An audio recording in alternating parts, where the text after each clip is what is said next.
Greetings and welcome to Nathan Lyle Official. If you've never seen my face in a video before, my name is Nathan Lyle. This is my personal channel where I do vlogs, reviews, and anything else that happens to catch my fancy. And for those who are new to this channel, I should clarify one thing. In my previous video, I said that I would not do any more videos. The fuck? In the last video that I uploaded, which has way more views than I ever expected, I clarified that I stated that I would not do I would only do 2 videos this month. What I meant by that is I will only do 2 produced videos where there is a script written and then I record from that script, footage edited in, all pristine and proper. I can make more than 2 videos, but they're gonna be like this, where it's just, for some reason, I'm feeling the mood, so I just turn on the camera and start talking. And for some reason, I don't know, I'm feeling the mood. And I think a lot of it has to do with the fact that, hey, a lot of people are watching and commenting, and it's like engagement. That's what I've wanted more of on this channel. And I'm finally getting that. When you get positive feedback, it makes it easier to enjoy what you're doing. It makes it easier to want to do it more often. And one thing that is on my mind right at this moment is that a lot of people got end of the year awards with wrestling. AEW, NXT, they're all doing these end of year award things. And so it occurred to me that, hey, maybe I should give my end of year awards. So, yeah, that's all this is. I'm just here to say, for me, personally, I'm sure there are other people out there who would gladly disagree, but for me personally, I am going to say that, interesting. Anyways, for me personally, I am going to say that the wrestler of the year, the one who legitimately carried the company, is Drew McIntyre. Honestly, was never a big fan of Drew McIntyre but these past 2 years he's been killing it.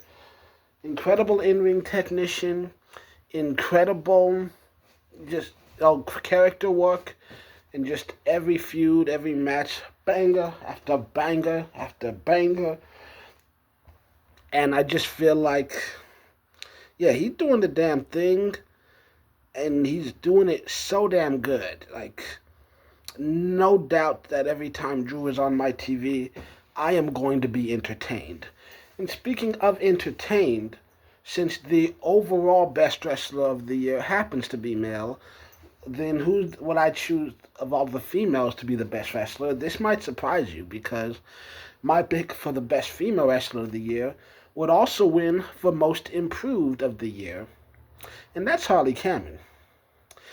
Because, in 2024, I don't know that I even knew who the fuck Harley was. And even when I did see her, it's like, okay, this is a jobber, This is not someone who is going to do shit with their lives. This is not someone who's going to have a career. This is someone whose job will always be to make other people look good. And you know what? She does do that. She makes other people look good. In fact, she's too good at making other people look good.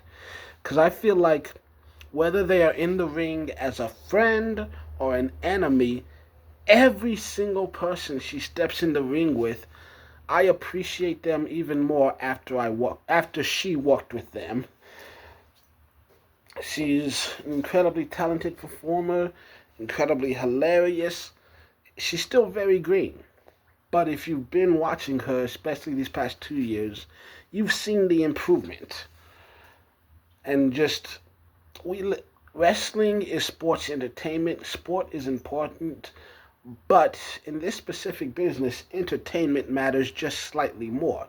If you can't do the sport, it's going to be hard for people to like you. But if you're not entertaining, no one will ever love you.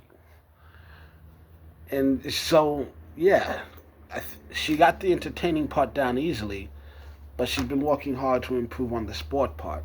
And I feel like she's really starting to get a feel for it. She's actually starting to look good in the ring.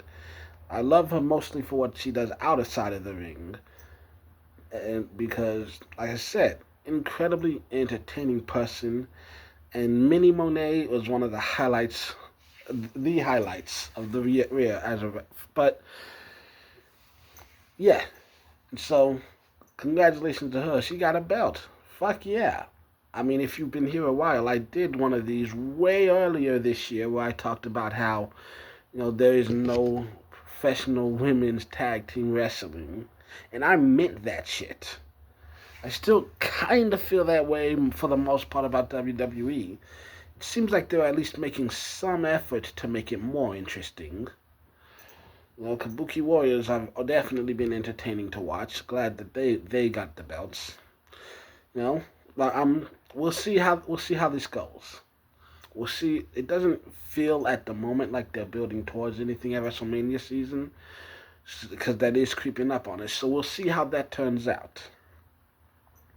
Personally, I hope the Kabuki Warriors hold on to those belts at least through till WrestleMania. But we'll see what happens. We'll see. Anyways, as far as match of the year is concerned, honestly, when I start to think about it, off the top of my head, I can't think of a single match that wowed me. But I should get something to drink. Hold on.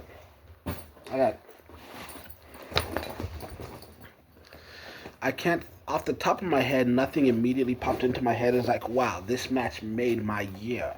Oh my God. Like, this alone made the whole year worth it. But there were a ton of matches that I did love. Like Cody versus John, not at WrestleMania, not that one, but at SummerSlam, when John turned good again and lost. Like, that was an entertaining match. Oh, Cody versus Seth Rollins. Seth finally getting his dub. That was a moment. Speaking of Seth, winning the triple threat at WrestleMania. WrestleMania overall, look, WrestleMania 40 was so epic, I knew WrestleMania 41 could never live up to that. But it was a disappointment, even compared to how disappointing I expected it to be. That being said, night one was epic. Night one killed it, and then night two just fell horribly flat.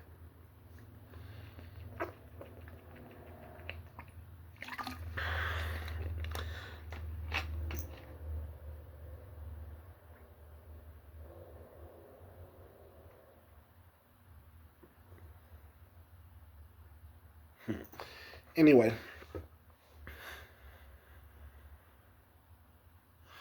so yeah, night two fell horribly flat. But yeah, overall, still, there was good, there was bad. I didn't hate it, did not love it. But oh, you know what? It's John's retirement tour. There were some bangers. John getting the chance to run it back versus AJ, to run it back versus Randy. I mean, I wouldn't say they were the most spectacular matches I've ever seen, but they were definitely, I was glad I got to see them. The ending, though, I won't say I did cry. I definitely won't say I didn't. I I I agree with the fans in that arena. I saw it coming. The second Gunther was announced that he would be participating, you knew he was going to win, because Gunther never loses outside of WrestleMania when they're trying to put over the next big star. So I knew exactly how this was all going to turn out, but it still sucks to watch it. It's like they don't know how to use Gunther as anything other than the unbeatable one. But like, I'm kind of tired of it. It's like, are we running back the, you know? Somehow Gunther has become a new generation of Charlotte Flair, and I hate it. But whatever. I mean, if I don't know if I can pick one single match. AEW, not as many matches stood out, but there were definitely moments, because like the first ever women's blood and guts match did not disappoint. Uh, Chris Statlander, Stat Daddy, winning her title You know, that was a shocking moment. That I'm like, legitimately was never would have predicted that was gonna happen, but also happy that it did. Uh, Mini Monet, I mentioned her before. Mercedes Monet versus Harley Cameron. That was a fun little feud. It was like a one-off match, but it was so fun. Like, let's put them in the ring more. Like, honestly. But yeah, Ricky versus Oba. That one was a banger. There's a lot of good shit that happened this year. It was an entertaining year overall. I'd say not as entertaining as 2024, but still entertaining. But yeah, I am looking forward to next year. What specifically am I looking forward to? I couldn't tell you, but I am looking forward to it.